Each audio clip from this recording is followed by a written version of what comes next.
everyone, and welcome back to another episode of The Way of Saints. Today we're going to be talking about a saint called Saint Gemma Galgani, and she is a patron of pharmacists, students, people who are struggling with temptation, people who are grieving the death of parents, people suffering from headaches, tuberculosis, or back injuries.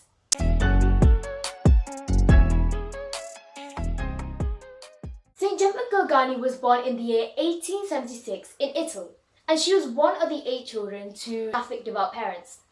Gemma's father had worked as a chemist, and her mother had taught her children on how to reflect upon spiritual matters, and this was often about Jesus and his crucifixion and what it meant about people's souls. While she was still a girl, Gemma developed a love for prayer and would spend lots of time praying. When her mother died, her father sent her to a boarding school where she academically grew and she became a top student there. In both academics and spiritual life, wasn't it? Yes. After her father's death, when she was 19 years old, Gemma and her siblings became destitute because there was a lot of debt in her father's estate. She started caring for her younger siblings and she had the help of her aunt called Carolina.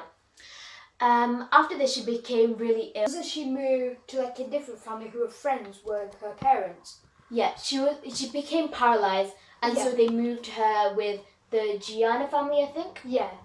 Was it there where she was cured of all her illnesses? Yeah, she was cured of all her ailments on February the 23rd, 1899. Gemma's experience with her illness had then nurtured her deep compassion for other people who were suffering. She had then often for other people who were suffering, and she had also prayed for her own recovery. And on June the 8th, 1899, she had received the stigmatas of Christ. She wrote about it in her book on how after she received it, an angel came and helped her. She wrote that once Jesus appeared to her, her wounds, instead of gushing out with blood, it turned into flames of fire. And after this miraculous appearance, an angel came by and helped her go to bed. Throughout the rest of Gemma's life, she had continued to learn from her guardian angel. She continued to pray for other people who were also suffering, even when she had suffered from tuberculosis.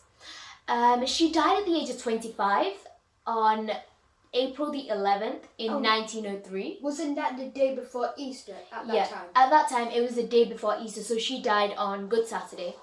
And Pope Pius XII had canonized her as a saint in the year 1940.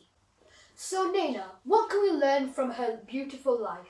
So Saint Gemma, as we saw, whatever hardships had come her way, even though she was sick with tuberculosis, she has still prayed for other people that were suffering.